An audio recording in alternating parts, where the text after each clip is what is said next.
మనము last class లో చూసాం. కొత్త నిబంధన నేపథ్యం 3 విభాగాలుగా చూస్తామని చెప్పాను. చారిత్రక నేపథ్యం, సాంస్కృతిక నేపథ్యం, మత నేపథ్యం. అందులో మొదటి విభాగాన్ని మనం చూస్తున్నాం. The first unit that we are discussing అదేంటి చారిత్రక నేపథ్యం. అందులో 6 పాఠాలు మనం నేర్చుకుంటాము అని చెప్పడం జరిగింది. ఉపోద్ఘాతము, బైబిల్ ప్రస్తావన. మొదటి 2 పాఠాలు లాస్ట్ క్లాస్ లో మనం ఆల్రెడీ విన్నాం. ఈరోజు 3, 4 పాఠాలు నేర్చుకునే ప్రయత్నం చేద్దాం. గ్రీకు సామ్రాజ్యము మరియు విభాగింపబడిన గ్రీకు సామ్రాజ్యం. ఓకే, ఈ 2 లెసన్స్ ఈ రోజు నేర్చుకుందాం.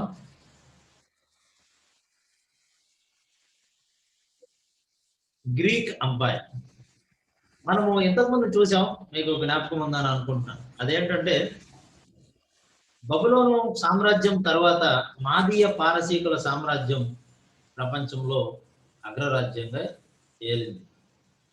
ఆ తర్వాత వచ్చిన సామ్రాజ్యాన్ని గ్రీకు సామ్రాజ్యం అని అంటారు. వాట్ ఈస్ గ్రీక్ ఎంపైర్ అని ఒకవేళ మనము ప్రశ్నిస్తే, the empire established and ruled by Alexander the Great is known as Greek empire. Alexander the Great ద్వారా స్థాపించబడి మరియు పరిపాలించబడినటువంటి సామ్రాజ్యాన్ని గ్రీకు సామ్రాజ్యము అని పిలుస్తాం.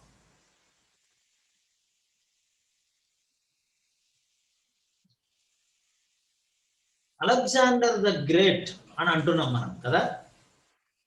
ప్రపంచ వ్యాప్తంగా పరిపాలించినటువంటి చక్రవర్తులు అందరిలో మొట్టమొదటిగా గ్రేట్ అని పిలిపించుకున్నటువంటి లేదా పేరు పొందినటువంటి చక్రవర్తి అలెగ్జాండర్. ఎందుకు గ్రేట్ అన్నారు అని ఒకవేళ మనం పరిశీలన చేస్తే, in 10 years Alexander of Macedonia created the largest empire in the world of the time. ఆ రోజుల్లో 10 ఏళ్లలోనే అలెగ్జాండర్ ప్రపంచంలోని అతిపెద్ద సామ్రాజ్యాన్ని సృష్టించాడు లేదా జయించాడు. The world biggest empire in those days, ఆ రోజుల్లో. అందుకని అలెగ్జాండర్ ద గ్రేట్ అని మనం అలెగ్జాండర్ ని పిలుస్తాం.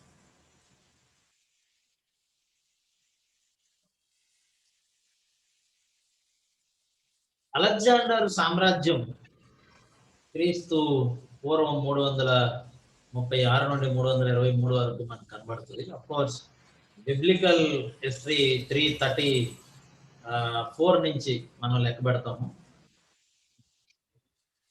సో అలెగ్జాండర్ చాలా యుద్ధాలు చేశాడు.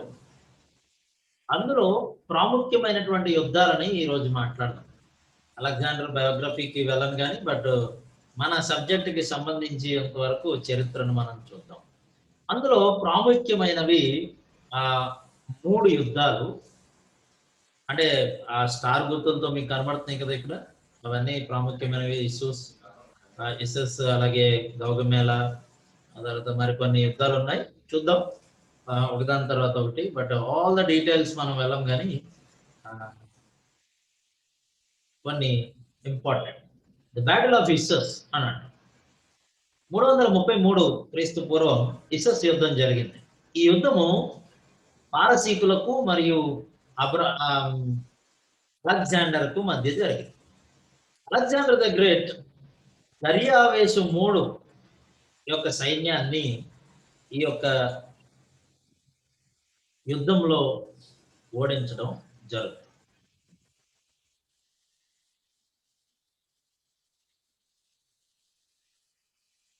ఆ తర్వాత 331 అంటే 2 సంవత్సరాల తర్వాత బ్యాటిల్ ఆఫ్ గౌగమేళ అనండి, గౌగమేళ యుద్ధం అనేది జరిగింది. ఈ గౌగమేళ యుద్ధంలో దీన్నే అర్బెలా యుద్ధము అని కూడా అంటారు. So it's also called battle of Arbela, in which actually Alexander the Great completed his conquest of Darius III's Persian Empire. అంటే టోటల్ కంట్రోల్, దర్యావేషు స్వాధీనంలో ఉన్నటువంటి పారసీకుల సామ్రాజ్యాన్ని పూర్తిగా స్వాధీనం చేసుకుని పారసీకులపై పూర్తి నియంత్రణని పొందినటువంటి వార్ ఇది, యుద్ధం అని మనం చెప్పుకోవచ్చు. సో యూదులకు లేదా అంటే బైబిల్ చరిత్రకు సంబంధించి కూడా ఈ 2 యుద్ధాలు అత్యంత ప్రాముఖ్యమైనవి. ఎందుకనంటే మాదీయ పారసీకులు పరిపాలన చేస్తున్న కాలంలో వారిని ఎలా జయించాడు, ఏ యుద్ధాల ద్వారా జయించాడు అనే విషయాలు మనకి ఈ విధంగా మనం తెలుసుకోగలుగుతున్నాం. మరొక యుద్ధం మనకి కనబడుతుంది. దాన్నే మనం ఏమంటామంటే బ్యాటిల్ ఆఫ్ హైడస్పస్ అని అంటాం, లేదా హెడాస్పెస్ అని అంటాం. 326లో క్రీస్తు పూర్వం ఈ యుద్ధము భారతదేశానికి మరియు అలెగ్జాండర్కి జరిగింది. అప్పట్లో భారతదేశాన్ని పోరస్ అనేటువంటి రాజు పరిపాలన చేస్తూ ఉండేవాడు. పురుషోత్తముడు అని అంటాం మనం తెలుగులో. వాస్తవానికి నా పేరు అదే, కానీ ఆ పురుషోత్తముడు 7 అడుగులు హైట్ అట, మనం అంత హైట్ లేవు. అండ్ అలెగ్జాండర్ ఏమో 5.6 ఆర్ 5.5 ఉండేవాడట.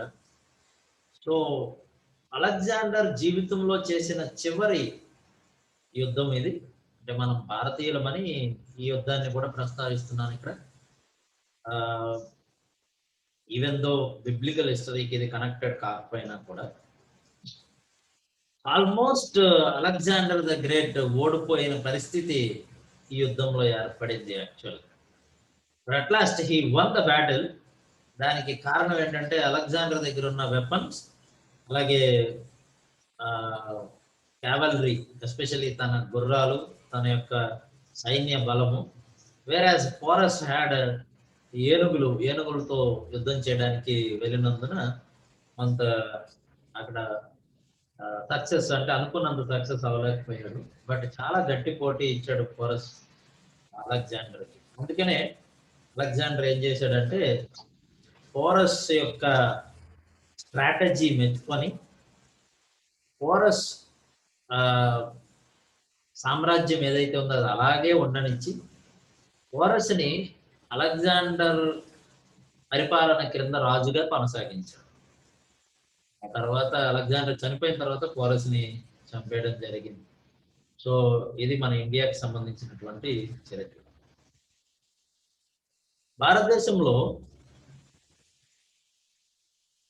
భారతదేశంలో ప్రాంతాలను జయించినప్పుడు పాలకులను తన పేరు మీద పాలన కొనసాగించడానికి అనుమతించాడు. అందుకే యాక్చువల్గా అదే సంవత్సరం అంటే టోటల్గా ఇంకా భారతదేశంలో ఇంకొక కంపెయిన్ వేయాలనుకుంటాడు, కానీ ఇంకొక యుద్ధం చేద్దాం అనుకుంటాడు, కానీ ఇంకొక వైపు చేయకుండానే చనిపోతాడు. So this was the last అని మనం చెప్పచ్చు. మరొక విషయం మనం చూస్తే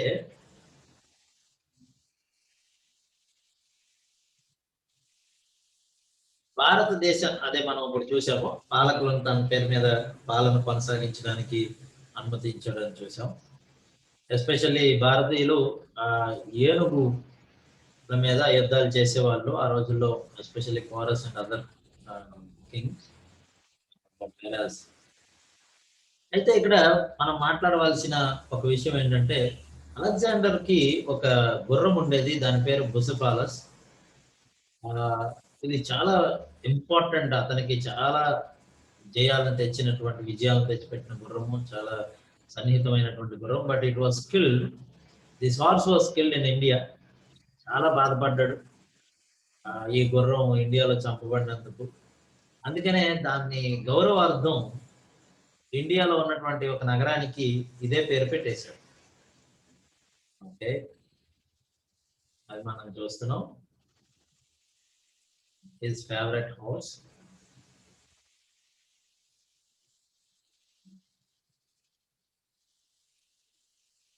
చూడండి, అలెగ్జాండర్ ఎంపైర్ అంటే అలెగ్జాండర్ సామ్రాజ్యం వ్యాపించినటువంటి విధానం మనం ఈ యొక్క మ్యాప్ లో స్పష్టంగా చూడొచ్చు.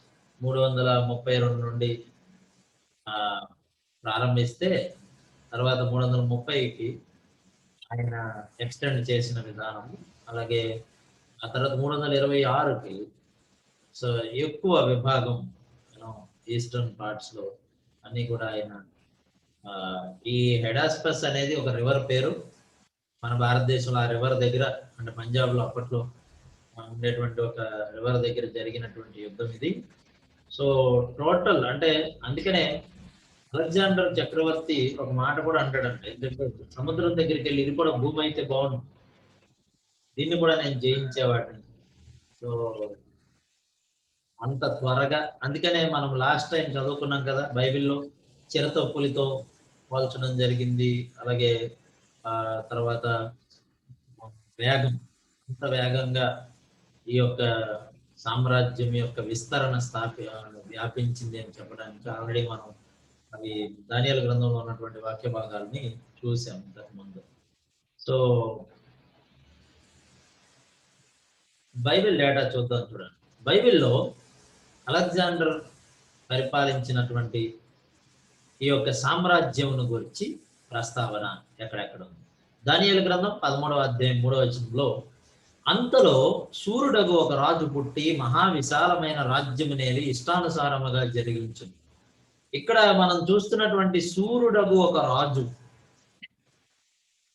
యాక్చువల్గా అలెగ్జాండర్ చక్రవర్తి గురించి చెప్పబడుతుంది. ఇది అర్థం కావడానికి దానియేలు గ్రంథం 11:1-3 చదువుతాం. చూడండి ఎంత చక్కగా యాక్యురేట్ గా బైబిల్ చెప్పినట్లే చరిత్ర జరిగింది. బైబిల్లో సాదృశ్య రూపకంగా అపోకాలిప్టిక్ విధానంలో చరిత్ర చెప్పబడింది అని చెప్పాం కదా, ఇంతకు ముందు చెప్పుకున్నాం కదా. సో అదే విధంగా ఎగ్జాక్ట్లీ ద హిస్టరీ హ్యాపెండ్. ఎలా జరిగిందో ఇప్పుడు చూద్దాం. చూడండి, మాదీయుడగు దర్యావేషు మొదటి సంవత్సరమందు మిఖాయేలును స్థిరపరచుటకును బలపరచుటకును నేను అతని యొద్ద నిలవబడింది. ఇప్పుడు సత్యమును నీకు తెలియజేస్తున్నాను. ఏమనగా, ఇంకా 3 రాజులు పారసీకము మీద రాజ్యము చేసిన పిమ్మట అందరికంటే అధికైశ్వర్యము కలిగిన 4వ రాజు ఒకడు వచ్చును.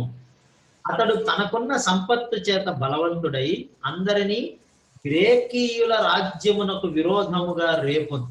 అంతలో సూర్యుడకు ఒక రాజు పుట్టి మహా విశాలమైన రాజ్యముని ఏలి ఇష్టానుసారముగా జరిగించును.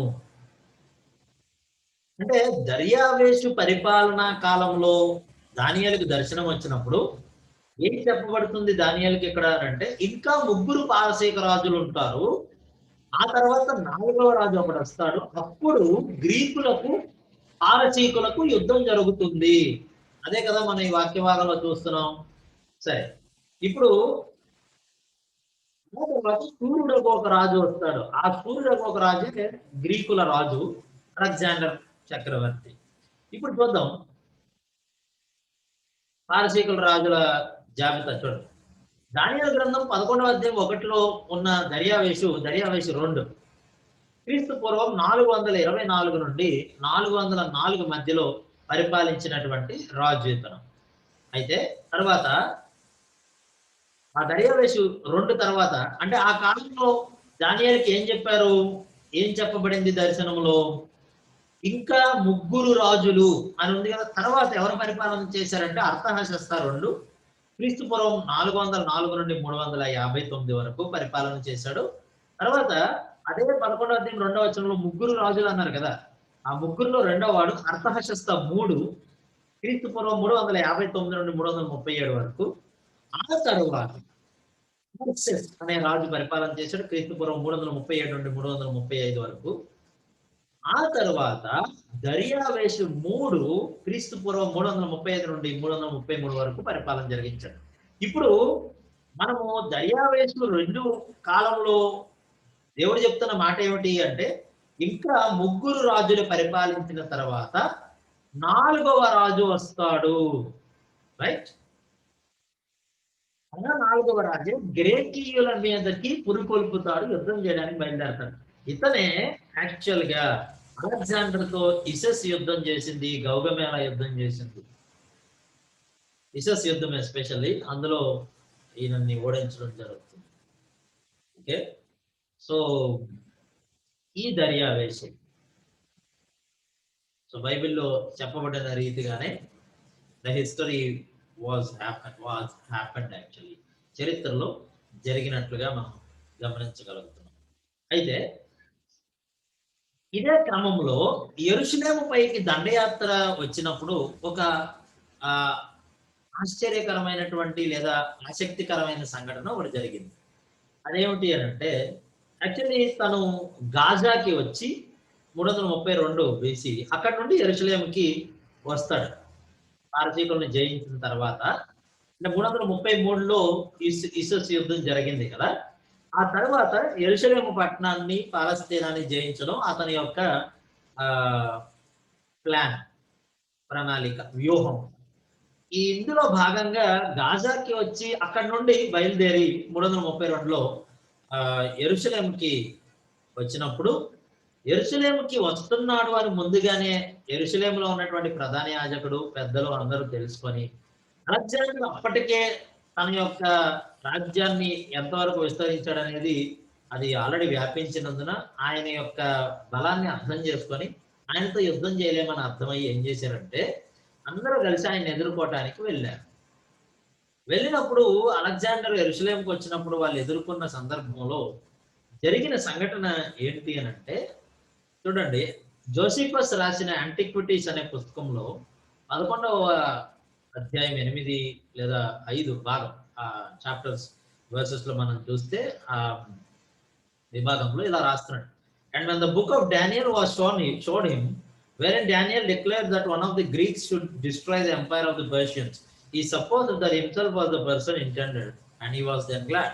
11వ అధ్యాయం తీసి దానియేలు గ్రంథంలో ఇదిగోండి సూర్యుడగు ఒక రాజు వస్తాడు, పారసీకులను నాశనం చేస్తాడు అని చెప్పబడిన దర్శనము ఆయన చూపించినప్పుడు చాలా ఆనందపడ్డాడు అలెగ్జాండర్ చక్రవర్తి, మహాచక్రవర్తి అని యాంటిక్విటీస్ పుస్తకంలో మనం చదువుతున్నాం. అంత మాత్రమే కాకుండా మరికొన్ని చరిత్ర పుస్తకాలు చదివితే ఏమని ఉంటుందంటే ఎప్పుడైతే ఆ ప్రధాన యాజకుడు, వెనకాల యాజకులు, వాళ్ళ దుస్తులు, తెల్లని వస్త్రాలు ఇవన్నీ చూసిన తర్వాత చాలా ఆశ్చర్యపోయాడట. ఒక డిఫరెంట్ గా కనిపించారట. అంత మాత్రమే కాకుండా వాళ్ళు ఆయుధాలతో రాలేదు కదా, వెంటనే అలెగ్జాండర్ ను చూసి ప్రధాన యాజకుడు నమస్కారం చేస్తే ప్రధాన యాజకుడికి తిరిగి అలెగ్జాండర్ నమస్కారం చేశాడు అని కూడా కొన్ని చరిత్ర పుస్తకాలు చెప్తున్నాయి. సో ఈ విధంగా యెరూషలేముకి రావడం జరిగింది. అయితే యెరూషలేముకి వచ్చిన తర్వాత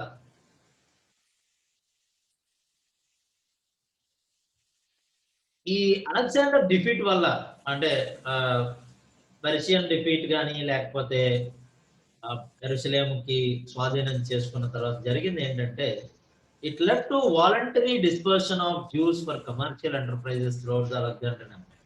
దీన్నే మనం డయాస్పరా అని అంటాం. ఇది జాగ్రత్తగా మనం అర్థం చేసుకోవాలి. ఏంటంటే అలెగ్జాండర్ పరిపాలన వలన అలెగ్జాండర్ పర్షియాను ఓడించడము మరియు ఆయన సామ్రాజ్యాన్ని పాలస్తీనాకు వ్యాపింపజేయడం వలన వాణిజ్య వ్యాపారము పెరుగుతూ ఉండటం వలన యూదులు స్వచ్ఛందంగా చెదిరిపోయారు.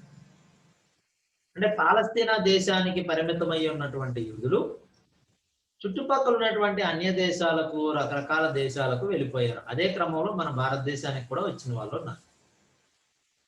అందుకే మనము సునగోగులు చూస్తాం మన భారతదేశంలో అక్కడక్కడ. కేరళలో ఇప్పటికీ కూడా ఒక సునగోగు అంటే అక్కడక్కడ చూస్తాం. సో దేర్ఫోర్ డయాస్పరా హ్యాపెండ్ ఒకటి.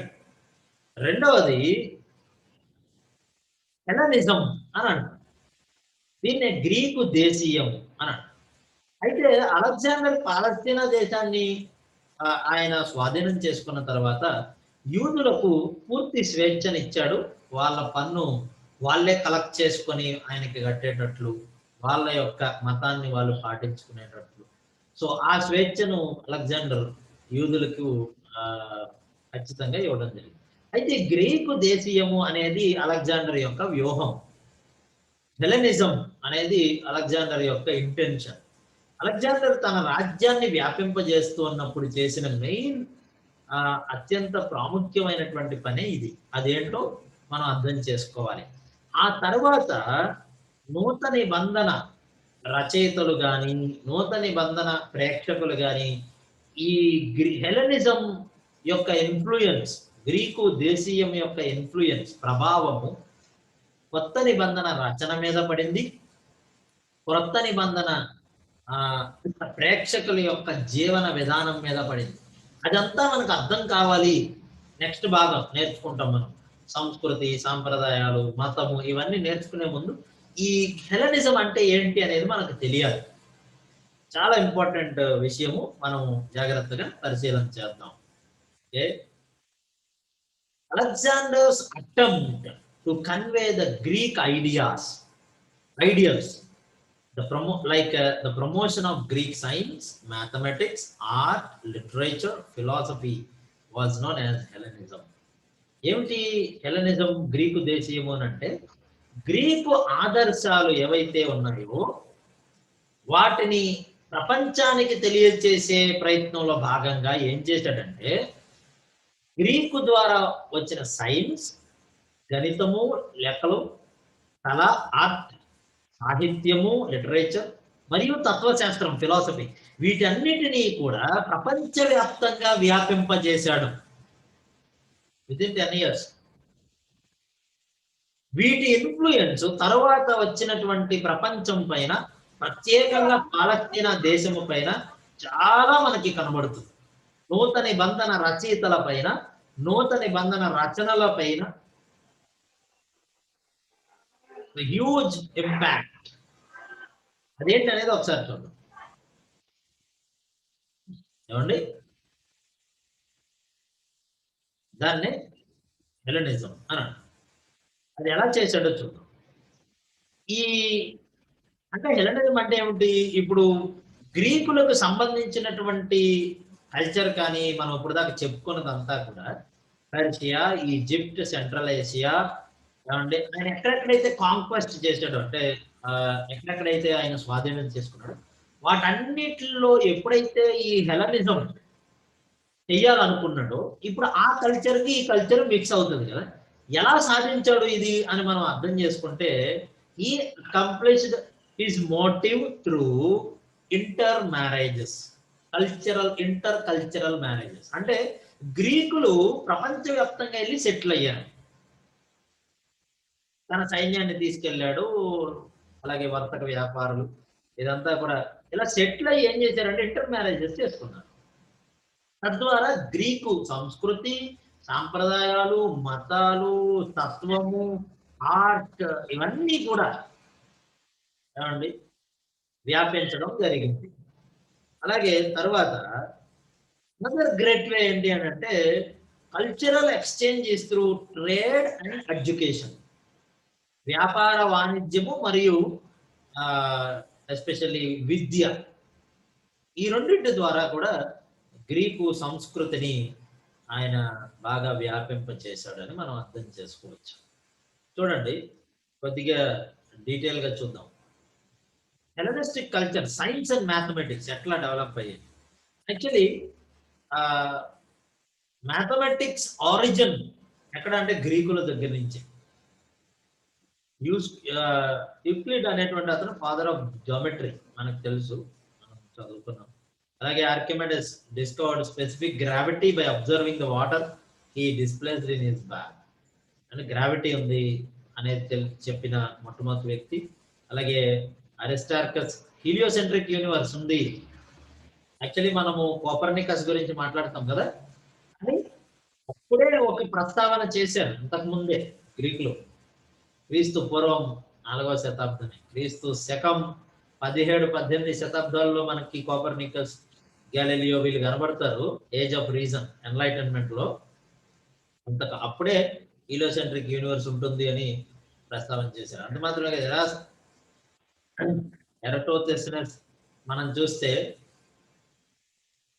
He determine the earth was round, ఈ భూమి రౌండ్ గా ఉంటుంది అని ప్రస్తావన చేశాడు. కాకపోతే ఏంటంటే చాలా తక్కువ 185 మైల్సే ఉంటది అని అన్నాడు.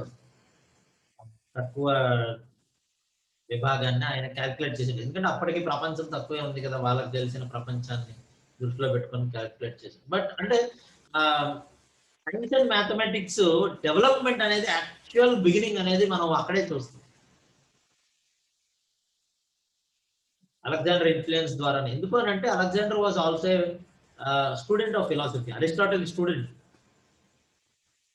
అలెగ్జాండర్ తల కింద 2 పెట్టుకునేవాడు, ఒకటి కత్తి, రెండవది ఫిలాసఫీ పుస్తకం, హోమర్ ఫిలాసఫీ, అలాగే అరిస్టాటిల్, ప్లేటో, సోక్రటీస్ వీళ్ళ ideologies, especially Athenian philosophy, Aristotle student కనుక అరిస్టాటిల్ ఐడియాలజీస్ చాలా వరకు అడాప్ట్ చేసుకున్నారు అలెగ్జాండర్, మనం అర్థం చేసుకోవచ్చు. తర్వాత ఆర్కిటెక్చర్ అండ్ స్కల్ప్చర్ చూస్తే the founding of new cities presented new opportunities for architects and sculptures. కొత్త కొత్త సిటీస్ ఫౌండ్ చేశాడు, ఆయన పేర్లు పెట్టాడు కూడా, సిటీ ఆఫ్ అలెగ్జాండ్రియా, ఇలా రకరకాలు. వాటిల్లో ఒక బ్యూటిఫుల్ ఆర్కిటెక్చర్, శిల్ప కళని ఆయన ఎంకరేజ్ చేయడం జరిగింది. మనం పక్కన చూస్తున్నాం కదా, Hellenistic kings were very willing to spread handsome sums of money in beautifying their new cities.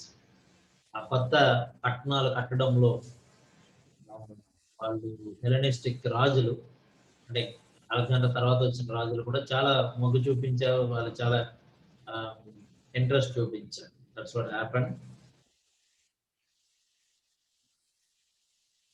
తర్వాత Alexander brought Hellenism into Palestine. పాలస్తీనాలోనికి ఈ హెలెనిజంని, గ్రీకు దేశీయాన్ని తెచ్చినప్పటికీ, but allowed the Jews to retain the religious identity. యూదులు మాత్రము రిలీజియస్ పరంగా, అంటే మతపరంగా వాళ్ళ మతం గుర్తింపును మాత్రం ఆయన దాన్ని ముట్టుకోలేదు. వాళ్ళకి మత స్వాతంత్ర్యాన్ని ఇచ్చాడు. యూదులు వాళ్ళ సాంప్రదాయాలు సంస్కృతులే ఫాలో అయ్యారు. At the same time other things adapt చేసుకున్నారు. విద్యను కానీ మిగిలినవి మనం తర్వాత రిలీజియన్ లో చూద్దాము, ఆ విభాగంలో మనం నేర్చుకుంటాం. ఓకే, ఈ హెలెనిజం ఏదైతే అలెగ్జాండర్ తీసుకొని వచ్చాడో దాని యొక్క ఫలితాలు ఏంటి, what are the results of this Hellenism అని మనం ఒకవేళ పరిశీలన చేస్తే, నంబర్ 1, ప్రపంచ వ్యాప్తంగా గ్రీకుల వ్యాప్తి జరిగింది. World wide the spread of Greeks were permeated all over the world అని చెప్పచ్చు. అంత మాత్రమే కాకుండా ప్రపంచవ్యాప్తంగా గ్రీకు నాగరికత, గ్రీకు సంస్కృతి మరియు జీవన విధానం వ్యాపించింది. సో అందుకనే మన భారతదేశంలో ఉన్నటువంటి అనేక అలవాట్లు, ఆచారాలు, పద్ధతులు కూడా గ్రీకులకు దగ్గరగా ఉంటాయి. కొన్ని అవి మనకి 2వ విభాగంలో మనం చదువుతున్నప్పుడు అర్థం అవుతుంది. అందుకే బైబిల్ని అర్థం చేసుకోవడం మనకి చాలా సులభం. ఒక రకంగా చెప్పాలంటే పాశ్చాత్య దేశాల కంటే, అంటే ఈ బ్యాక్గ్రౌండ్ తెలిస్తే, వెస్టర్న్ కంట్రీస్ కంటే ఈస్టర్న్ కంట్రీస్, ఎస్పెషల్లీ ఆసియా చుట్టుపక్కల ఉన్న ఆసియా ఖండంలో ఉన్న దేశాలకు, ఎస్పెషల్లీ భారతీయులకు కూడా చాలా సులభము. అంటే ఒరిజినల్ మెసేజ్ అర్థం చేసుకోవడానికి మనకి దోహదపడుతుంది. బ్యాక్గ్రౌండ్ కానీ మనం స్పష్టంగా ఈ historical, political, cultural and religious backgrounds అర్థం చేసుకుంటే, నూతన బంధనలో ఉన్న రచనలు, మత్తయి సువార్త నుండి ప్రకటన గ్రంథం వరకు ఉన్నటువంటి ఈ పుస్తకాలలో ఉపయోగింపబడినటువంటి పదాలు కానీ, సంస్కృతి కానీ, ఇవన్నీ చాలా చక్కగా మనకి ఈజీగా అర్థం అవుతాయి. For that reason we are learning this subject. అందుకే మనం ఈ సబ్జెక్ట్ని నేర్చుకునే ప్రయత్నం చేస్తున్నాం. చూడండి, సో జీవన విధానం వ్యాపించింది. 3వది, ఒకే ఆర్థిక వ్యవస్థ, వన్ వరల్డ్ ఎకానమీ అనేది ప్రవేశపెట్టాడు అలెగ్జాండర్. అలాగే అందరినీ కలిపే ఒకే అంతర్జాతీయ భాష కూడా ఏర్పడింది. దాన్నే మనం కొయినే గ్రీక్ అని అంటాం. యాక్చువల్గా న్యూ టెస్టిమెంట్ రాయబడింది ఈ భాషలోనే. ద వన్ వరల్డ్ లాంగ్వేజ్, అంతర్జాతీయ భాష ఏర్పడడం జరిగింది. అంత మాత్రమే కాకుండా గ్రీకు తత్వం యొక్క వ్యాప్తి కూడా జరిగింది. ఇక్కడ ఫిలాసఫీ అని మాట్లాడుతున్నాం. ఈ philosophical ideas and ideologies has a great impact upon society, especially the first century society. మొదటి శతాబ్దంలో ఉన్న సమాజాన్ని చాలా ప్రభావితం చేశాయి. ఆ తర్వాత క్రైస్తవ సంఘ చరిత్రను కూడా. సో ఈ ఫిలాసఫీస్ ఏంటి, వాటి యొక్క టీచింగ్స్ ఏంటి అనేది మనం మత నేపథ్యంలో నేర్చుకుంటాం. ఓకే, డీటెయిల్గా. అందుకని ఇక్కడ నేను చెప్పట్లేదు. వాటి ఇన్ఫ్లుయెన్స్, వాటి థ్రెట్ కూడా, ఒకటి ప్రభావము, రెండవది ఆ రోజుల్లో ఉన్న మొదటి శతాబ్దంలో ఉన్న సంఘానికి ఒక రకంగా సవాలు కూడా విసిరాయి ఈ యొక్క ఫిలాసఫీస్. ఆ తత్వంలో నుంచి వచ్చిన బోధలు సంఘంలో తప్పుడు బోధలకి కూడా కారణమయ్యాయి. అది ఎలా అనేది మనం తెలుసుకుందాం. కాబట్టి ఈ పాయింట్స్ అన్ని అందుకే హిస్టారికల్ గా మనం నేర్చుకుంటాం. Okay, right. ఉన్నత స్థాయిలో విద్యాభ్యాసం యొక్క అభివృద్ధి కూడా జరిగింది తెలుసా. ఎందుకంటే అరిస్టాటిల్ అకాడమీ ప్రారంభించాడు మొట్టమొదటిగా. ఆ తర్వాతనే అకాడమిక్స్ అనే పదం అక్కడ నుండే వచ్చింది. ఇప్పుడు మనం అకాడమిక్స్ స్టడీస్ ఇవన్నీ చదువుతున్నాం కదా. What ever you take, mathematics, science, physics, chemistry, ఇవన్నీ కూడా గ్రీకులో, మెడిసిన్, ఈవెన్ మెడిసిన్, చాలా విషయాలు మనం ఇంకా ముందుకెళ్లే కొద్ది నేర్చుకుంటాం. చాలా ఆశ్చర్యపోతాం కొన్ని విషయాలు అయితే, అవునా అనిపిస్తుంది. And the background is this actually. ఇవన్నీ కూడా గ్రీకుల నుండి మనకి వచ్చాయని.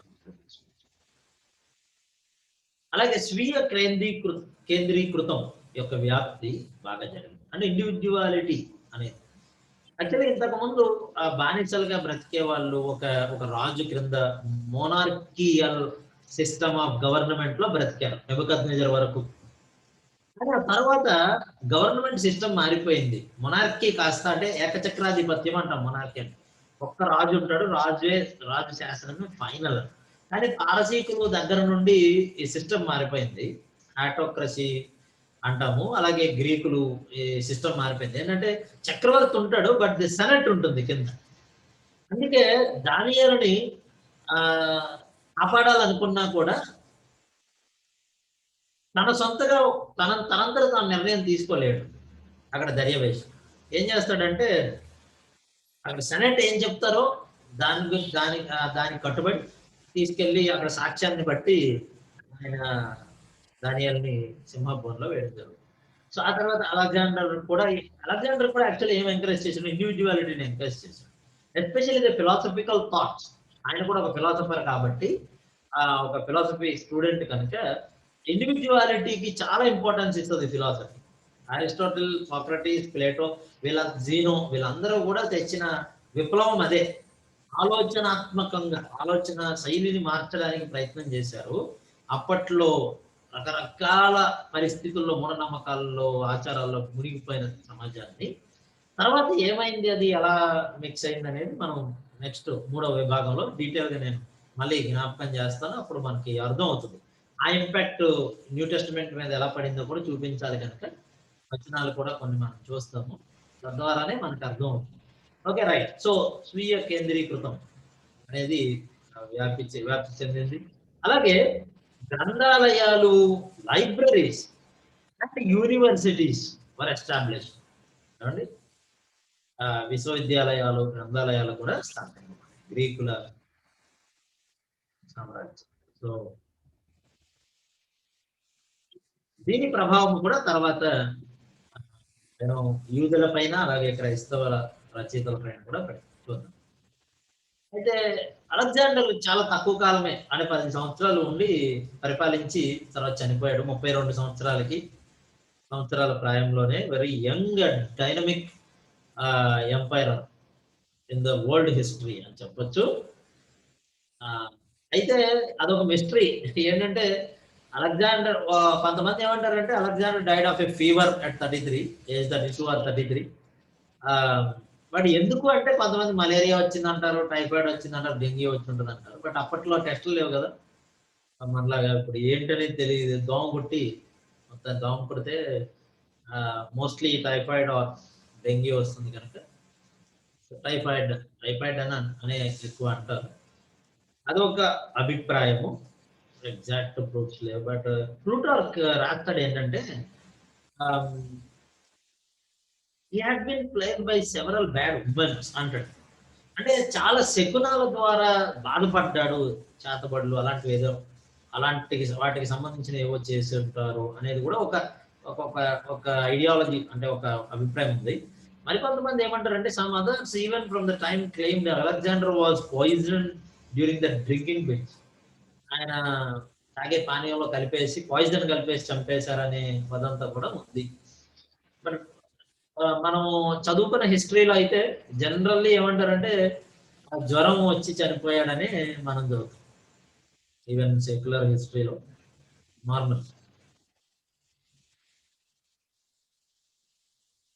అలెగ్జాండర్ తరువాత అలెగ్జాండర్ రాజ్యము విడిపోయింది. దానినే మనం ఏమంటామంటే విభాగింపబడిన గ్రీకు సామ్రాజ్యం, డివైడెడ్ గ్రీక్ అంపైర్. అంటే విభాగింపబడిన గ్రీకు సామ్రాజ్యం. అలెగ్జాండర్ చక్రవర్తి తర్వాత తన రాజ్యము 4 భాగాలుగా విడిపోయింది. అంటే 4 సైన్యాధిపతులు పనిచేసుకున్నారు. 1 కసాండర్, 2 లిసిమాకస్, 3 సెల్యూకస్, 4 టోలమీ. దానియేలు గ్రంథంలో చాలా స్పష్టంగా ఉంటుంది ఈ వాక్యం. దానియేలు గ్రంథం 11వ అధ్యాయం 4వ వచనం చూడండి. 11వ అధ్యాయం అంతా కూడా ఈ విభాగింపబడిన గ్రీకు సామ్రాజ్యం కోసమే చెప్పబడింది. ఈవెన్ మనము దానియేలు గ్రంథం 8వ అధ్యాయంలో కూడా చదివాం కదా, ఏంటంటే ఒక పొట్టేలు, నోటబుల్ హార్న్, నుదుటి మీద పెద్ద కొమ్ము, ఆ కొమ్ము విరిగి దానికి బదులు 4 కొమ్ములు మొలిచాయి అని చదివాము, ఇంతకుముందు చెప్పుకున్నాం. అలాగే ఇక్కడ చాలా స్పష్టంగా, ఇంకా స్పష్టంగా ఉంది చూడండి. అతడు రాజు అయిన తర్వాత అతని రాజ్యము శిథిలమై ఆకాశపు నలుదిక్కులా విభాగింపబడును. అది అతని వంశపు వారికి గాని అతడు ప్రభుత్వము చేసిన ప్రకారము ప్రభుత్వము చేయవారికి గాని విభాగింపబడదు. అతని ప్రభుత్వము వేరుతో పెరిగివేయబడును. అతని వంశపు వారు దాన్ని పొందరు గాని అన్యులు పొందుతారు. వేరే వాళ్ళు ఆయన సైన్యులలో నుండి కానీ లేకపోతే ఆయనకి సంబంధించినటువంటి ఎవరో కాకుండా, ఎస్పెషల్లీ ఆయన ఫ్యామిలీ తరపు నుంచి ఎవరో కాకుండా మిగిలిన వాళ్ళు పంచుకోవడం జరిగింది. అది మనం చూస్తే కసాండర్, లిసిమాకస్, సెల్యూకస్, అలాగే టోలమీ అన్నాం కదా. జాగ్రత్తగా మనం ఈ భాగాన్ని అర్థం చేసుకోవాలి. కొంచెం కష్టమే, మెల్లగా వెళ్దాం. మరి మీకు ఏదైనా సందేహాలు, ధర్మ సందేహాలు ఉంటే రాసి పెట్టుకోండి. తర్వాత మనం చెప్పే ప్రయత్నం, మళ్ళీ క్లారిటీ ఇచ్చే ప్రయత్నం చేద్దాం. లేదా రెండవసారి మీరు ఈ వీడియోస్ మళ్ళీ వినండి, యూట్యూబ్లో ఉంటున్నాయి కనుక. మీకు హిస్టరీ కాబట్టి కొంచెం డిఫికల్ట్, అండ్ ఇంకొక లెసన్ మనకు అలా డిఫికల్ట్గా అనిపిస్తుంది. తర్వాత మనం మంచి interesting topics, socio cultural background చాలా బాగుంటుంది వినడానికి. చరిత్ర ఒకటే జనరల్గా నచ్చదు ఎవరికి, వినడానికి కొంచెం బోరింగ్ అనిపిస్తుంది కానీ, but historical facts are very important to understand something. కొన్ని విషయాలు అర్థం చేసుకోవడానికి చరిత్ర అనేది చాలా అవసరం. Otherwise we cannot understand some truths, especially biblical truths, బైబిల్కి సంబంధించిన సత్యాలు అర్థం కావాలి. మాసిడోనియా, గ్రీసు ప్రాంతాలని ఆధారం చేసుకొని కసాండర్ పరిపాలన చేశాడు. అలాగే థ్రేస్, బితునియా, చిన్న ఆసియా అంటే ఆసియా మైనర్ అంటాం, లిసిమాకస్ పరిపాలన చేశాడు. అలాగే సిరియా, బబులోను ఆధారం చేసుకొని సెల్యూకస్ పరిపాలన చేశాడు. ఐగుప్తు, పాలస్తీనా, అరేబియా పరిపాలన దాన్ని ఆధారం చేసుకొని టోలమీ పరిపాలన చేశాడు. ఇక్కడ మీరందరూ ఆలోచించేటప్పుడు పాలస్తీనా ఎవరి చేతుల్లో ఉంది? టోలమీ చేతుల్లో ఉంది, రైట్? అంటే మనకి ఇంపార్టెంట్, అంటే బిబ్లికల్ గా బైబిల్కి సంబంధించి ఇశ్రాయేల్ దేశము, పాలస్తీనా దేశం ఎవరి చేతుల్లో ఉందో అది ఇంపార్టెంట్. ఇప్పుడు మనము ఆ తర్వాత చరిత్రలో ఏం జరిగింది అంటే, ఈ 4 మధ్యన అంతర్యుద్ధాలు జరిగాయి. అంతర్యుద్ధాలు జరిగి మళ్ళీ 2 భాగాలుగా విడిపోయింది రాజ్యం. అది ఏంటంటే సెల్యూకీయులు, అలాగే టోలమీస్, సెల్యూసిడ్స్ అండ్ టోలమీస్ అని అంటారు. చూడండి, టోలమీ దక్షిణ రాజ్యము, సదర్న్ ఎంపైర్ అని అంటారు. సెల్యూసిడ్స్ నార్థన్ ఎంపైర్. అంటే టోటల్ గా ఉన్నటువంటి అలెగ్జాండర్ రాజ్యము 2 భాగాలుగా విడిపోయింది.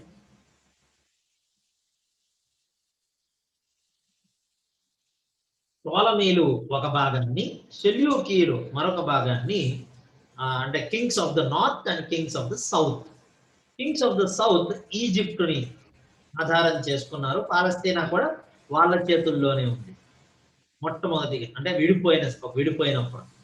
ఆ తర్వాత north, Kings of the north అంటే సెల్యూసిడ్స్ అంటాము వాళ్ళని. సెల్యూసిడ్స్ లేదా సెల్యూకీలు తెలుగులో అనొచ్చు. సిరియా మరియు బబులోన్, ఆధారం చేసుకొని పరిపాలించారు. టోటల్ గా మనకి ఇక్కడ చూడండి, మీకు స్క్రీన్ లో చూపిస్తున్నాం. సో టోలమీ 1, టోలమీ 2, టోలమీ 3, 4, 5, 6, 6, ఇంకా చాలా మంది ఉన్నారు, 10-15 మంది ఉంటారు. కానీ మన చరిత్రకి సంబంధించి, అంటే బైబిల్ చరిత్రకి సంబంధించి వీళ్ళు సరిపోతారు మనకి. వాళ్ళని మాత్రం ఆ చరిత్ర మాత్రమే చూద్దాం. ఓకే, అర్థం చేసుకునే ప్రయత్నం చేద్దాం. ఇటేమో Seleucus 1, Antiochus 1, Antiochus 2, Seleucus 2, Antiochus 3, Seleucus 4, Antiochus 4, Demetrius 1. Okay, listen here. ఇక్కడ టోలమీ అనేది టైటిల్ అండి. అంటే ఈవెన్ దర్యావేష్ అనేది కూడా టైటిల్. వాళ్ళకి వేరే పేర్లు ఉన్నాయి, ఒరిజినల్ పేర్లు వేరే ఉంటాయి. పారచీకులకు, మాదీయులకు యాక్చువల్లీ దర్యావేష్ అని పిలిచేవారు, అదొక టైటిల్ అనమాట. వాళ్ళకి ఒరిజినల్ పేరు మళ్ళీ ఉంటుంది. అలాగే ఇక్కడ టోలమీ 1, టోలమీ అందుకే 1, 2, 3 అంటారు వరుసని. ఈ టోలమీ 1 పేరు సోటర్, టోలమీ 2 ఫిలదెల్ఫస్, టోలమీ 3 యుర్గేటస్, టోలమీ 4 ఫిలోపేటర్, టోలమీ 5 ఎపిఫానస్, అలాగే టోలమీ 6 ఫిలోమీటర్, అలాగే సెల్యూకస్ 1 నికాటో, యాంటియోకస్ 1 సోటర్, యాంటియోకస్ 2 థెయోస్, సెల్యూకస్ 2 క్యాలినికస్, అలాగే సెల్యూకస్ 3 సెరానస్, యాంటియోకస్ 3 ద గ్రేట్ అంటారు, సెల్యూకస్ 4 ఫిలోపేటర్, యాంటియోకస్ 4 ఎపిఫానస్, అలాగే యాంటియోకస్ 5 యూపేట్రో. ఇలా రకరకాల పేర్లు మనం చూస్తాం. ఇప్పుడు మనము దానియేలు గ్రంథం 11వ అధ్యాయంలో చాలా స్పష్టంగా తర్వాత చరిత్రలో ఏం జరిగిందని ఉంది. చూడండి, చాలా ఆశ్చర్యం కలుగుతుంది. అలాగే మనకి వివరాలు కూడా చరిత్రలో ఎగ్జాక్ట్ గా అలాగే జరిగాయి. ఏం జరిగిందో చూద్దాం. చూడండి, దానియేలు గ్రంథం 11వ అధ్యాయం 5వ వచనం ఏమనుంది ఇక్కడ?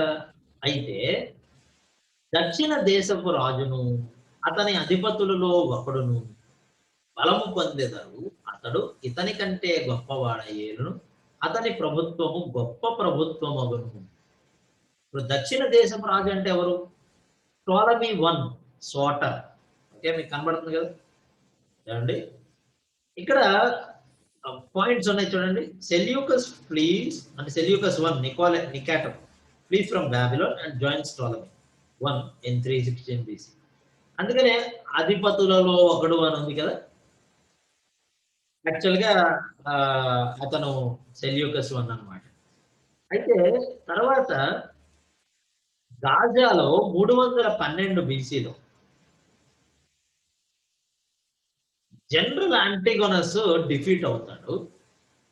ఆ తర్వాత సెల్యూకస్ 1 బాబిలోనియాకి వెళ్ళిపోయి 311 క్రీస్తు పూర్వంలో అతని ఎంపైర్ ని, అతన్ని గొప్పవాడ ఏలును అని ఉంది కదా. అంటే ఏంటంటే ఇద్దరు కొంతకాలం కలిసి ఉండి ఆ తర్వాత సెల్యూకస్ ఉత్తర రాజ్యానికి వెళ్ళిపోవడము, దక్షిణ రాజ్యంలో టోలమీ పరిపాలన చేయడము, సెల్యూకస్ ఉత్తర రాజ్యాన్ని పరిపాలన చేయడం జరుగుతుంది. అది గొప్పగా ఏలుతాడు. అతని ప్రభుత్వము గొప్ప ప్రభుత్వం అగును. అంటే టోలమీ ప్రభుత్వం కంటే కూడా ప్రభుత్వము గొప్పగా ముందుకి కొనసాగుతుంది అని మనం అర్థం చేసుకుంటాం. అలాగే జరిగింది చరిత్రలో కూడా. ఓకే, అలాగే తర్వాత మనం చూస్తే దానియేలు గ్రంథం 11వ అధ్యాయం 6వ వచనం. ఇక్కడ మనకి కొన్ని సంవత్సరములు అయిన తరువాత వారు ఉభయులు కూడుకొనేదరు. అంటే అర్థం ఏంటి? సెల్యూకీయులు మరియు టోలమీలు కూడుకుంటారు, కలుస్తారు. మరియు వారు ఉభయులు సమాధాన పడవలనని కోరగా, అంటే ఇద్దరు ఒక అలయన్స్ ఏర్పాటు చేసుకుందాము అనుకుంటారు. అంటే అదే మనం చదువుతున్నాం చూడండి ఇక్కడ. యాంటియోకస్ 2, సెల్యూకీయులలో రెండవ రాజు ఎవరు? యాంటియోకస్ 2 కదా. Antiochus 1 Soter died in battle in 262 BC. క్రీస్తుపూర్వం 262లో చనిపోయిన తర్వాత యాంటియోకస్ 2 పరిపాలన చేస్తారు. ఆ టైం ఈ అలయన్స్ పెట్టుకుందాము. ఇప్పుడు అలయన్స్ పెట్టుకునే పద్ధతి ఏంటి? వాళ్ళు ఏమనుకున్నారంటే దక్షిణ దేశపు రాజకుమార్తె ఉత్తర దేశపు రాజునొద్దకు వచ్చును. అంటే ఏంటంటే టోలమీ రాజు యొక్క కుమార్తె యాంటియోకస్ 2ని పెళ్లి చేసుకోవాలి. అది treaty. So the treaty required Antiochus to divorce his wife Laodice and marry Berenice. ఈ బర్నీస్ ఎవరు అంటే టోలమీ కూతురు. ఇప్పుడు ఈ టోలమీ కూతురిని పెళ్లి చేసుకోవాలని అంటే ఆల్రెడీ అంటియోకస్కి భార్య ఉంది లవదీప్కి, ఆమెను వదిలేయాలి, డివోర్స్ ఇచ్చి మీరు పెళ్లి చేసుకోవాలి. చేసుకుంటాడు. Antiochus marriage Ptolemy's daughter, teenage daughter Berenice, teenage daughter ని పెళ్లి చేసుకుంటాడు. ఆ తర్వాత అలయన్స్ అనేది ఏర్పడుతుంది. అయినను చూడండి, అయినను ఆమె భుజబలము నిలుపుకొన నేరదు, అతడైనను అతని భుజబలమైనను నిలువదు, వారు ఆమెను తీసుకొని వచ్చిన వారిని, ఆమెను కనిన వారిని, ఈ కాలమందు ఆమెను బలపరిచిన వారిని అప్పగించారు. Ptolemy's death motivates Antiochus to divorce Berenice and remarry Ptolemy. Ptolemy బతికున్నంత వరకు బాగానే ఉంటారు, కానీ టోలమీ చనిపోయిన తర్వాత మళ్ళీ యాంటియోకస్ ఏం చేస్తాడంటే, ఈ ఎవరినైతే టీనేజ్ అమ్మాయిని పెళ్లి చేసుకున్నాడో టోలమీ కూతుర్ని, ఆమెకు విడాకులు ఇచ్చేసి మళ్ళీ లవదికేయని అంటే తన భార్యని పెళ్లి చేసుకుంటాడు. This what happen as it was said in Daniel chapter 11:6. ఎలాగైతే చెప్పబడిందో అలాగే జరిగింది. ఇంకా చాలా విషయాలు చరిత్రలో జరిగాయి అంటే హిస్టారికల్ గా, బట్ అవన్నీ కూడా మనం అంటే చెప్పుకోవట్లేదు. ఎందుకు అని అంటే మన ఓన్లీ న్యూ టెస్టిమెంట్ బ్యాక్గ్రౌండ్ కదా, మనకి ఈ విభాగం ఈ విషయాలు క్లియర్ గా అంటే మనకి స్పష్టంగా అర్థమవుతాయి అన్న ఉద్దేశంతో అది మాత్రమే మనం ఇప్పుడు ఇక్కడ టోలమీ టు ఫిలదెల్ఫస్ ఈ కాలంలోనే ఒక పని జరిగింది, దానిని మనం గుర్తుపెట్టుకోవాలి. You can write down. అది ఏమిటంటే ఫిలదెల్ఫస్ టు గ్రీకుల యొక్క సామ్రాజ్యాన్ని, కల్చర్ని, హెలనిజం అని అన్నాం కదా, వ్యాపింపజేయటంలో చాలా అత్యంత ప్రధాన పాత్ర పోషిస్తూ ఏం చేశాడంటే లైబ్రరీలు స్థాపించాడు. ఈ లైబ్రరీలు స్థాపించినప్పుడు ఎస్పెషలీ అలెగ్జాండ్రియా పట్టణంలో ఉన్నటువంటి లైబ్రరీలు వివిధ దేశాలలో ఉన్నటువంటి సాహిత్యాలను గ్రీకు భాషలోనికి తర్జుమా చేసి పెట్టడం జరిగింది. అంటే వీళ్ళు గ్రీకు ఔన్నత్యాన్ని, గ్రీకు భాషని దాన్ని పెంపొందించుకోవడం కోసం, దాన్ని ఎక్కువ ఎస్పెషల్లీ వ్యాపింపజేయడం కోసం అలా చేశారు. అయితే ఈ క్రమంలో మనం ఇక్కడ ఆలోచన చేస్తే ఏం చేశారంటే యూదుల సాహిత్యం అయినటువంటి పాత నిబంధన గ్రంథాన్ని గ్రీకులోనికి తర్జుమా చేయాలనుకొని, అయితే వీళ్ళు చేయడానికి అవ్వదు కదా, అది హెబ్రీ భాషలో ఉంది.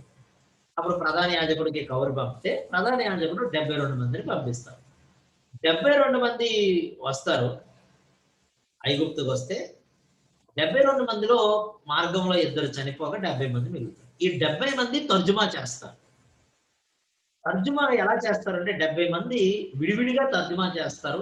ఎగ్జాక్ట్ గా అందరూ ఒకేలా తర్జుమా చేస్తారు. ఆ తర్వాత అది అంగీకరింపబడి అది అక్కడ ప్లేస్ చేయబడుతుంది అలెగ్జాండ్రియా పట్టణంలో లైబ్రరీ. అందుకే దాన్ని ఏమంటారంటే సెప్టువజెంట్ అని అంటారు. సెప్టువజెంట్ అంటే ఏమిటి మీకు క్లియర్ గా అర్థం కావడానికి మనం స్క్రీన్ షేర్ యూస్ చేద్దాం, వైట్ బోర్డ్ యూస్ చేద్దాం.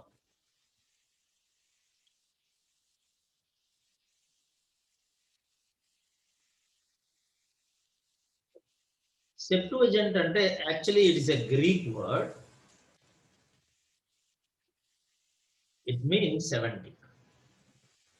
ఆ తర్వాత దీనిని రోమా కాలం వచ్చిన తర్వాత రోమీలు పరిపాలనా కాలంలో ఎలక్సెస్ అని అన్నారు. ఎందుకంటే రోమన్ అంకిల్లో ఎలక్సెస్ అంటే 70 మనకు తెలుస్తుంది. సో దీన్ని సెప్టువజెంట్ అంటాం. సెప్టువజెంట్ అంటే ఏమిటి అని అంటే ఇంకొక మాటలో చెప్పాలంటే Greek translation of Old Testament, గ్రీకు భాషలోనికి తర్జుమా చేయబడినటువంటి పాత నిబంధన, దాన్నే మనం సెప్టువజెంట్ అంటాం లేదా ఎలక్సెస్ అంటాం. యాక్చువల్గా కొత్త నిబంధన రచయితలు, క్రొత్త నిబంధన రచయితలు ఎప్పుడు పాత నిబంధన నుండి కోట్ చేసినా వాళ్ళు కోట్ చేసింది ఈ సెప్టువజెంట్ నుండే. ఎందుకనంటే గ్రీకు భాషనే అప్పుడు ఎక్కువ ప్రబలింది. గ్రీకు భాష అందరికీ అలవాటు, వాళ్ళకి తెలుసు, వాళ్ళకి వచ్చు కనుక గ్రీకు పాత నిబంధనని యూజ్ చేశారు. ఈవెన్ యేసు ప్రభు చేసిన కొటేషన్స్, మత్తయ్య గారు కోట్ చేసినవి, అలాగే మార్కు, లూకా, మిగతా వాళ్ళు పౌలు గారు ఎవరు కోట్ చేసినా కూడా మాక్సిమం ఈ యొక్క గ్రీకులో ఉన్నటువంటి పాత నిబంధననే వాడడం జరిగింది. అంత మాత్రమే కాదు, the first translation of Latin Vulgate Bible కూడా ఈ గ్రీక్ సెప్టువజెంట్ నుండే జరిగింది. క్రీస్తు శకం 5వ శతాబ్దం 404లో జెరోమ్ ట్రాన్స్లేట్ చేసినటువంటి లాటిన్ బైబిల్, దాన్ని వల్గేట్ అని అంటాం, అది కూడా దీని నుండి. సో ఇట్ ఇంపాక్ట్ అనేది మనకి ఇక్కడ అర్థం కావాల్సింది ఏంటంటే, ఒకటి నూతన నిబంధన రచయితల పైన ఉంది, అంత మాత్రమే. తర్వాత వచ్చిన క్రిస్టియన్ బైబిల్స్, అంటే మొట్టమొదటి ట్రాన్స్లేషన్ లాటిన్ బైబిలే. ఆ లాటిన్ బైబిలే 1000 సంవత్సరాలు సుమారు రోమన్ క్యాథలిక్లు యూజ్ చేశారు. ఆ తర్వాత ఇంగ్లీష్ ట్రాన్స్లేషన్స్ వచ్చాయి రిఫర్మేషన్ పీరియడ్ 16వ శతాబ్దంలో. అప్పటి వరకు అదే బైబిల్ వాడు. ఈవెన్ ఇప్పటికీ కూడా ఆ లాటిన్ బైబిల్నే యాక్చువల్ గా వాళ్ళ అధికారిక బైబిల్ గా తీసుకుంటారు. దాని నుండి తెలుగు తర్జుమా జరిగింది.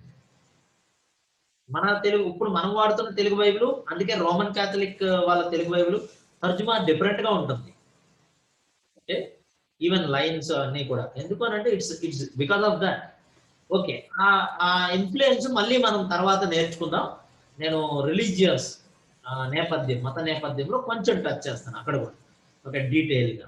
బట్ ఇక్కడ పాయింట్ అర్థం కావడానికి మీకు చెప్తున్నాను. అంటే ఏంటి, ఈ 400 సంవత్సరాల చరిత్ర యొక్క ప్రభావము అంటే మొదటి శతాబ్దపు యొక్క న్యూ టెస్టమెంట్ రైటర్స్, అంటే కొత్త నిబంధన రచయితలు పైన, రచనల పైన మాత్రమే కాదు, ఆ తర్వాత వచ్చినటువంటి సంఘ చరిత్ర పైన కూడా ఉంది చాలా.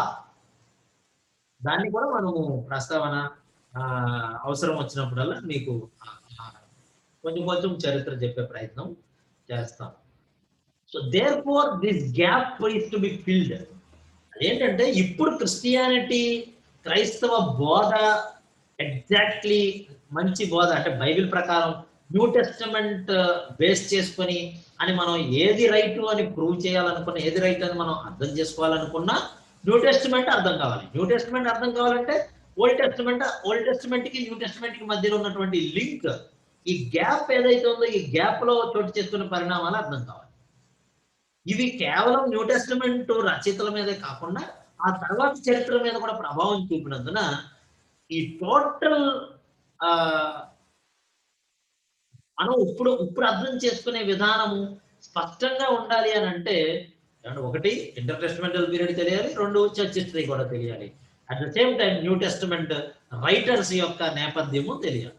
సో దేర్ ఫోర్ ఈ రెండు తెలుసుకోవడానికి, అంటే సంఘ చరిత్ర తెలుసుకోవడానికి, సంఘ చరిత్రలో చదువుతున్నప్పుడు దాని బ్యాక్గ్రౌండ్స్ క్లియర్ గా తెలుసుకోవడానికి, ఎస్పెషల్లీ అలాగే న్యూ టెస్టమెంట్ అర్థం చేసుకోవడానికి, ఈ 400 సంవత్సరాల మధ్యలో ఉన్న గ్యాప్ అనేది చాలా ఇంపార్టెంట్. అందుకే మనం చదువుతాం. Okay, right. Now we shall continue. Okay,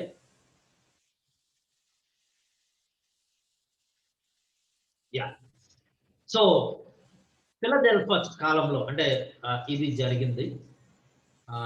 Greek భాషలోనికి పాత నిబంధన తర్జుమా చేయడం జరిగింది. ఇప్పుడు ముందుకెళ్తాం.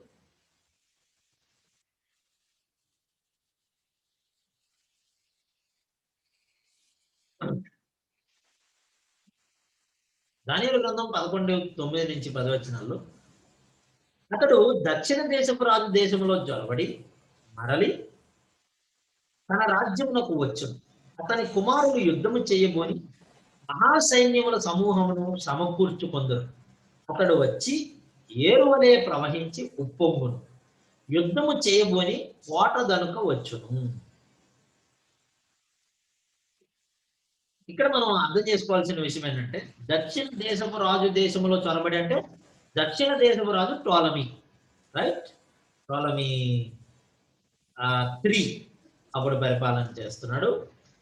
ఇప్పుడు ఉత్తర దేశపు రాజు దక్షిణ దేశపు రాజులో చొరబడుతున్నాడు అంటే సెల్యూకస్ 2.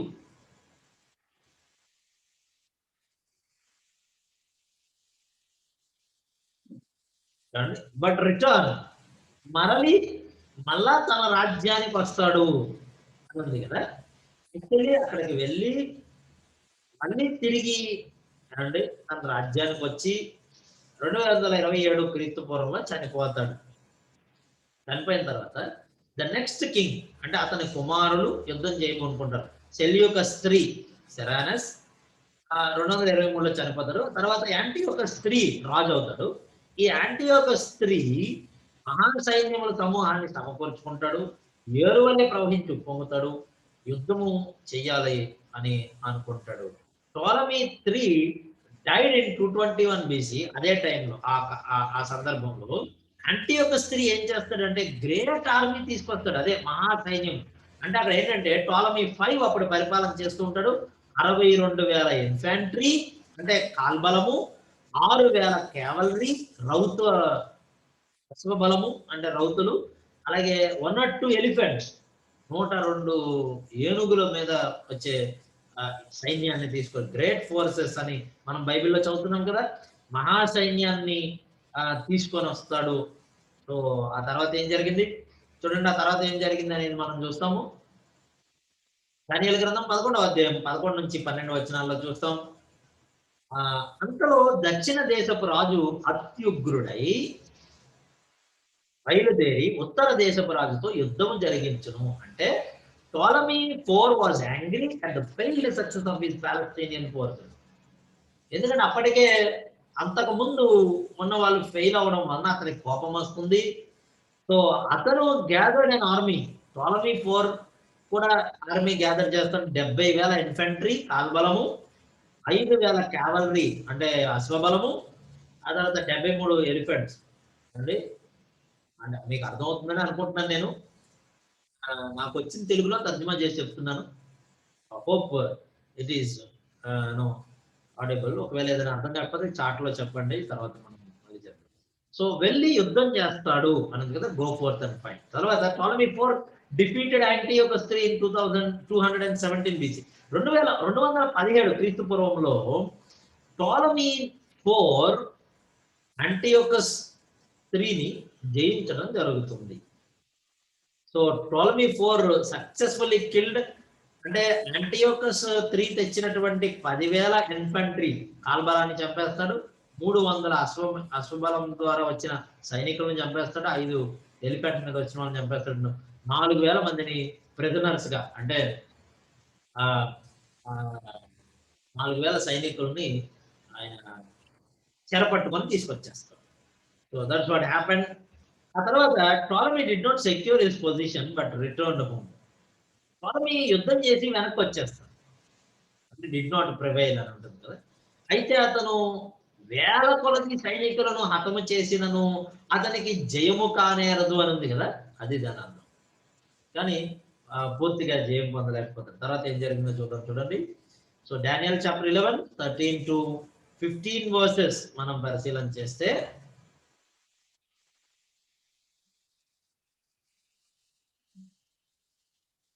పదమూడు నుండి 15 వచనాలు మనం పరిశీలన చేస్తే ఎలాగనగా ఉత్తర దేశపు రాజు మొదటి సైన్యము కంటే ఇంకా గొప్ప సైన్యమును సమకూర్చుకొని మరలా వచ్చును. అంటే ఏంటి, ఆల్రెడీ ఇప్పుడు యాంటీయోకస్ III ఓడిపోయాడు కదా.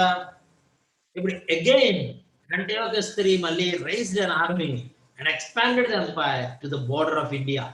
భారతదేశం వరకు కూడా తన యొక్క రాజ్యాన్ని విస్తరింపజేసుకొని అంటే గొప్ప సైన్యాన్ని సమకూర్చుకొని గ్రేటర్ మల్టిట్యూడ్ యాంటీయోకస్ III ఈ రిటర్న్ టు కాంక్వర్ ఈజిప్ట్. మళ్ళీ ఐగుప్తు మీదకి అంటే టోలమీ మీదకి వస్తాడు.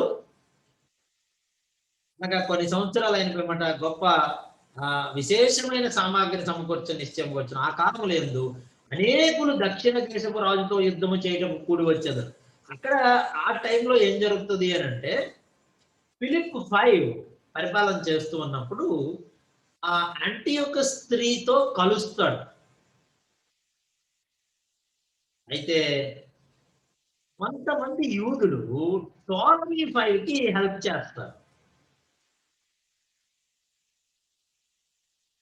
in order to help Antiochus III, but they failed.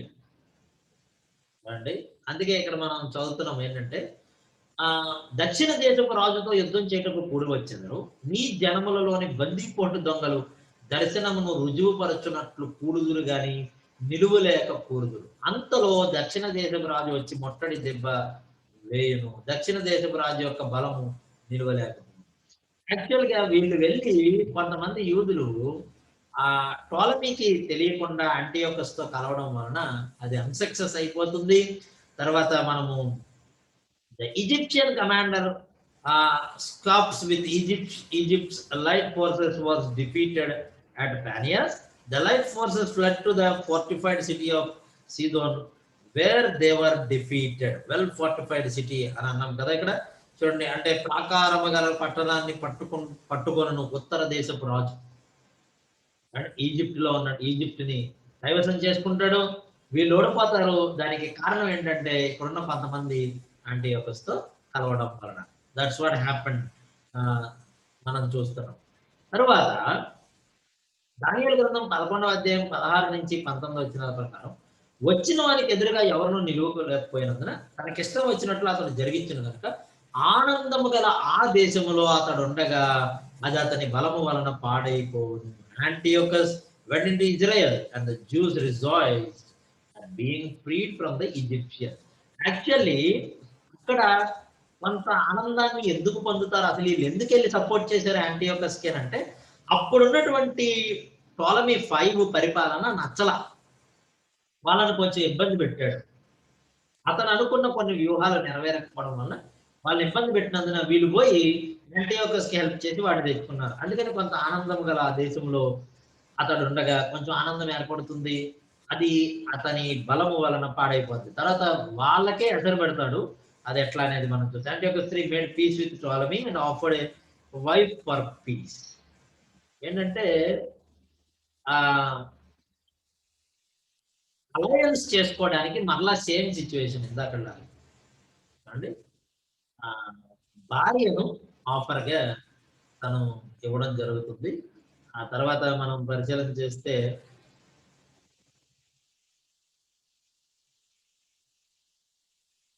Antiochus' daughter Cleopatra was given in marriage at Raphia in 193 BC. Antiochus III expected a loyal daughter to turn over Egypt. 193 క్రీస్తు పూర్వంలో Antiochus daughter క్లియోపాత్రాని Antiochus యాక్చువల్గా టోలమీకి ఇవ్వడం జరుగుతుంది. Daughter of woman to read it అని ఉంటుంది కదా, అదే ఆమె సమ్మతింపక ఏమంటే అతని కుమార్తెని ఇస్తారు. కానీ యాంటియోకస్ కుమార్తెని ఇచ్చినప్పటికీ కూడా ఆమె సమ్మతింపక అతన్ని కలిసికొనదు. అతడు ద్వీపముల జనముల తట్టు తనను తాను తిప్పుకొని అనేకులను పట్టుకొను. అప్పుడు she remain loyal to her husband. ఏం చేస్తుందంటే యాక్చువల్లీ యాంటియోకస్ తన భార్యను ఆఫర్ చేసి తన భార్యను తీసుకెళ్లి ఆ రాజుకి అప్పగించినప్పుడు ఆమె ఆ రాజుతో కలవకుండా తను లాయల్ గా అంటే తను నమ్మకత్వంతో అక్కడ ఉండిపోయిన సందర్భంలో what happened after the wedding, Antiochus III made war with the Romans and was severely defeated. అదే టైంలో చూడండి, మనం ఇక్కడ తెలుగులో చదువు అతడు ద్వీపముల జనముల తట్టు తన మనసు తిప్పుకొని అంటే అర్థం ఏంటంటే ఇక్కడ ద్వీపములు మనసు తట్టు అంటే రోమీలు అండి. వాళ్ళతో యుద్ధం చేయడానికి వెళ్ళి ఓడిపోతాడు భయంకరంగా. అప్పుడు Antiochus III was required to pay tribute and then fled to Persia. ఆ తర్వాత అవమానం, భయంకరమైన అవమానం అతని మీదకి వచ్చింది కనుక అది అతనికి రాక తప్పదు. అందుకని అప్పుడు అతడు తన ముఖమును తన దేశంలోని కోటల తట్టు తిప్పుకొని దాన్ని ఆటంకపడి కూలి ఆగుపడం. సో ఆయన పర్షియాకి తిరిగి వెళ్ళిపోవడం జరుగుతుంది. This is what happened.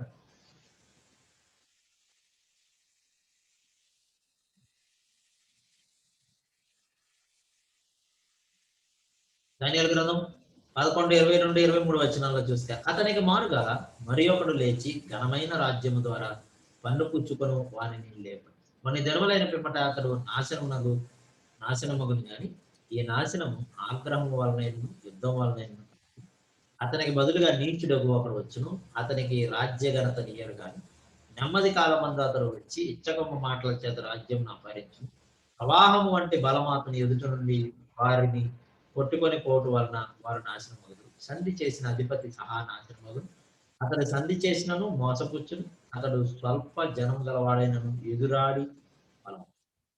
ఇక్కడ మనం జాగ్రత్తగా చరిత్రను పరిశీలించాలి. అదేంటంటే సెల్యూకస్ 4 అంటే సెల్యూకస్ 4 ఇతన్నే యాక్చువల్గా యాంటీయోకస్ 4 అని కూడా అంటారు. యాంటీయోకస్ 4 పరిపాలన చేస్తున్న సందర్భంలో he collected taxes to pay Rome for his father's failed conquest. అదే యాంటీయోకస్ 3 చనిపోయాడు కదా, యాంటీయోకస్ 3 ఓడిపోయాడు ఎవరి చేతుల్లో? రోమియోల చేతుల్లో. ఇప్పుడు రోమియోలకు పన్ను కట్టాలి. అందుకని యాంటీయోకస్ 3 కొడుకు యాంటీయోకస్ 4 సెల్యూకస్ 4 రాజు అయ్యాడు. అతను ఎక్కువ ట్యాక్సెస్ పన్నులు అనేది ప్రజల మీద వేయడం జరుగుతుంది. తర్వాత poison by his prime minister Heliodorus. కొన్ని దినములు అయిన తర్వాత అతడు నాశనమగును గాని ఈ నాశనము ఆగ్రహం వలనైనను యుద్ధం వలనైనను కలగదు. ఈ సెల్యూకస్ 4 యాంటీయోకస్ 4 కాదు, క్షమించాలి. ఓకే, సెల్యూకస్ 4 ఎవరు అని అంటే యాంటీయోకస్ 3 కొడుకు. ఓకే, అతనికి పాయిజన్ ఇచ్చి చంపేయడం జరుగుతుంది. ఆ తర్వాత యాంటీయోకస్ 4 ఎపిఫానస్ అనేటువంటి అతను makes an alliance and seizes the throne while in their Demetrius one Soter is in the prison in Rome. Rome లో అప్పుడు సోటర్ అనేటువంటి అతను ప్రిజన్ లో ఉన్నప్పుడు యాంటీయోకస్ 4 ఏం చేస్తాడనంటే ఒక అలయన్స్ మేక్ చేసుకొని అక్కడ రాజ్యాన్ని తన వైపుకి తెచ్చుకుంటాడు. అందుకే అతనికి బదులుగా నీచుడు ఒకడు వచ్చును. ఆ నీచుడు అనే పదం ఇక్కడ వాడారు కదా, ఆ నీచుడు ఎవరు అని అంటే యాంటీయోకస్ 4, అంతియోకస్ 4. ఇతనికి ఎపిఫానస్ అని పేరు కూడా పెట్టడం జరిగింది. యాక్చువల్గా ఎపిఫానస్ అని తనకు తానే పేరు పెట్టుకుంటాడు. ఎపిఫానస్ అంటే దైవ ప్రత్యక్షత అని అర్థము. కానీ అందరూ అతన్ని ఎపిఫానస్ అని అన్నారు, ఎందుకంటే పిచ్చోడు, ఎందుకంటే అలాంటి పనులు చేశాడు, భయంకరమైన పనులు. అది మనం చూస్తాము. ఆ తర్వాత ఏం చేస్తాడంటే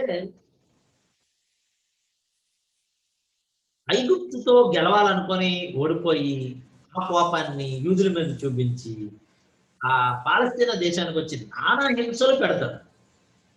హ్యూజ్ భయంకరమైన హింసలు పెడతాడు. ఇక్కడ వెంటనే అక్కడ ఏం చేస్తాడంటే అధిపతి సంధి చేసిన అధిపతి సహనాశనం వలన ఉంది కదా, అప్పటి వరకు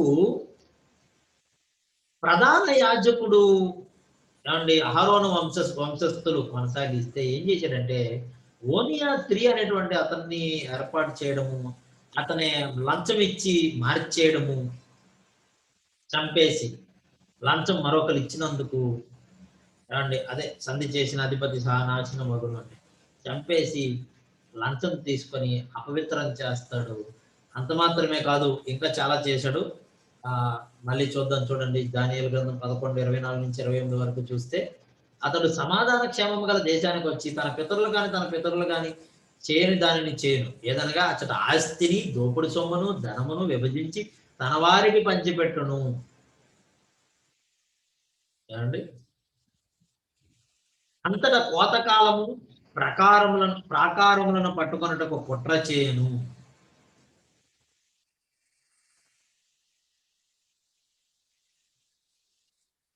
ఓకే, అతడు గొప్ప సైన్యమును సమకూర్చుకొని దక్షిణ దేశపు రాజుతో యుద్ధం చేయుటకు తన బలమును సిద్ధపరిచి తన మనసును రేపుకొన్న కనుక దక్షిణ దేశపు రాజు గొప్ప సైన్యమును సమకూర్చుకొని మహాబలము గలవాడ యుద్ధమునకు సిద్ధపడి అతడు దక్షిణ దేశపు రాజులకు విరోధమైన ఉపాయములు చేయని ఉద్దేశించినందున ఆ రాజు నిలువలేకపోను.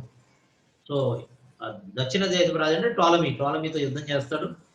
టోలమీ 6 అప్పుడు ఓడిపోతాడు. టోలమీ 6 అతనికి నిలవలేకపోను, ఏమనగా అతని భోజనమును భుజించి వారు అతను పాడు చేస్తారు, మరియు అతని సైన్యం ఓడిపోను కనుక అనేకులు హతమైపోతారు, అనేకులు చచ్చిపోతారు.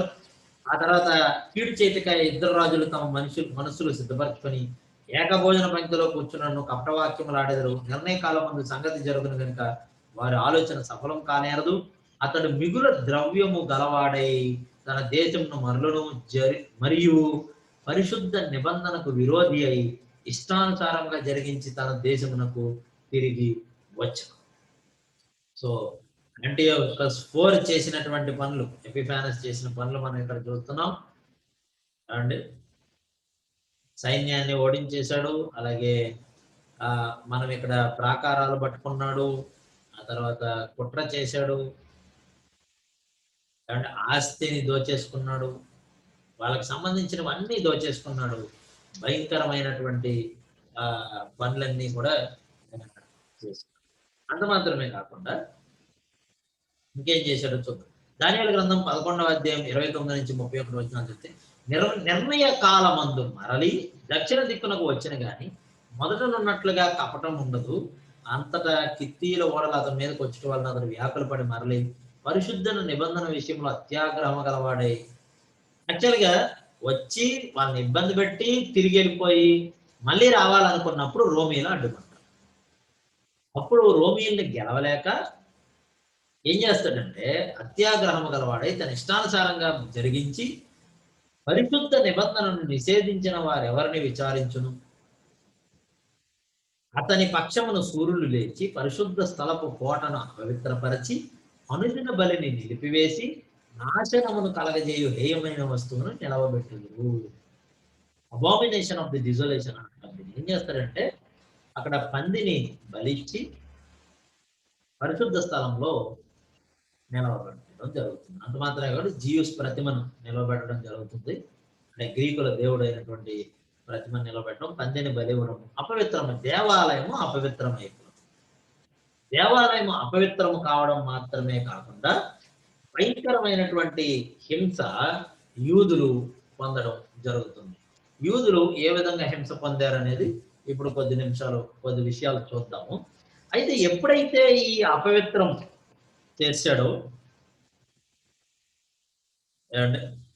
వరుసగా మనం చెప్పుకుంటే మతభ్రష్టులైనటువంటి కొంతమంది యూదులను తన పక్కకి రాబట్టుకుంటాడు. అది 32వ వచనంలో మనం చూస్తాం. 11వ అధ్యాయము 29 నుంచి 32 వచనాల్లో అదే మనం ఇప్పుడు చదివింది. ఏమంటే యెరూషలేము ఎత్తైన ప్రాకారాన్ని పడగొట్టేస్తాడు. అనుదినం అర్పిస్తున్నటువంటి బలులు ఆపేయడం జరుగుతుంది. అంత మాత్రమే కాదు, నేను ఇప్పుడు చెప్పినట్లుగా క్రీస్తు పూర్వం 167 డిసెంబర్ 16న దహన బలిపీఠంపై గ్రీకు దేవుడైన జియూస్ పంది విగ్రహాన్ని నిలిపి ఆ పందిని బలి ఇవ్వడము, ఒక పందిని తెచ్చి బలి ఇవ్వడము, విగ్రహాన్ని నిలబెట్టడం జరుగుతుంది. అలాగే యెరూషలేము నందు ఆగ్రా అనే కోటను కట్టి దానికి కావలి వారిగా మతభ్రష్టులైనటువంటి యూదులను ఏర్పరిచి వాళ్ళకి జీతాలు ఇచ్చి సంపూర్ణంగా యెరూషలేమును పూర్తిగా భ్రష్టుపరుస్తాడు. 33వ వచనంలో చెప్పబడినట్లుగా ఆ సమయంలో 33వ వచనం మనం చదివితే అక్కడ మనకు అర్థమయ్యే విషయం ఏంటంటే బుద్ధిమంతులైన కొంతమంది యాంటియోకస్ ఎపిఫానస్ ని ఎదిరిస్తారు. ఇప్పటి వరకు మనం చదివినటువంటి ఈ చరిత్రలో మనకి స్పష్టంగా అర్థమైనటువంటి విషయాలు ఏంటి అని అంటే విభాగింపబడిన గ్రీకు రాజ్యంలో 2 భాగాలు అత్యంత ప్రధానమైనవి. ఒకటి ఫిలదెల్ఫస్ పరిపాలన, అందులోని గ్రీకు భాషలోనికి పాత నిబంధన తర్జుమా జరిగింది. రెండవది మనం అర్థం చేసుకోవాల్సింది ఏంటంటే, రెండవ విషయం యాంటియోకస్ ఎపిఫానస్ చేసినటువంటి ఈ పని ఏమిటి?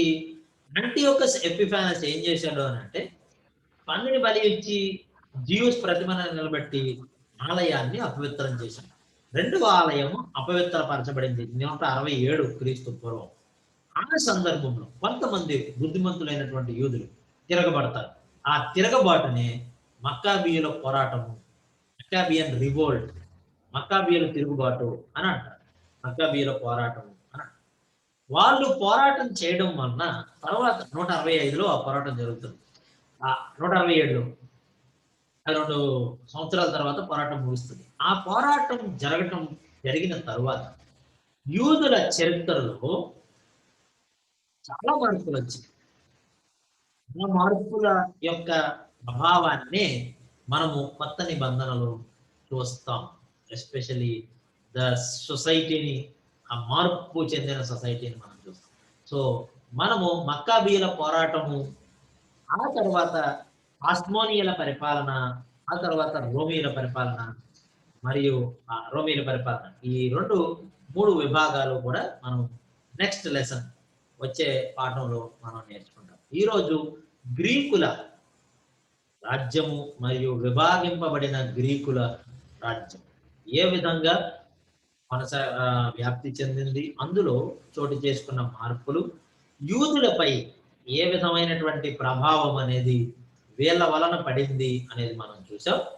కొనసాగించి మనం నెక్స్ట్ క్లాసులో ఈ ఎలా పోరాటం ఎపిఫానస్ కి ఎదురుగా యాంటియోకస్ ఎపిఫానస్ కి వ్యతిరేకంగా వాళ్ళు పోరాటం చేశారు, ఆ పోరాటం ఫలితాలు ఏంటి, ఆ తర్వాత యోధా సమాజంలో వచ్చినటువంటి మార్పులు ఏంటనేది మనం నెక్స్ట్ క్లాస్లో డీటెయిల్గా పరిశీలించాలి. Thank you.